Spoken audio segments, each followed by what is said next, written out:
ஆண்டாள் 3ஆம் பாசுரத்திலே காண்பித்துக் கொடுக்கும் அறிவுரையானது எப்படி நிறைவான வாழ்க்கை பெறுவது என்பது.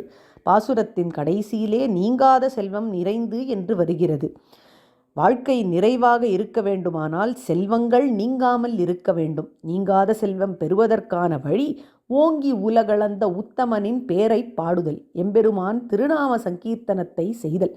அப்படி செய்தால் ஓங்கு பெறும் சென்னல்கள் என்ன, வள்ளல் பெரும் பசுக்கள் என்ன, எல்லா விதமான செல்வங்களும் வந்து சேரும்.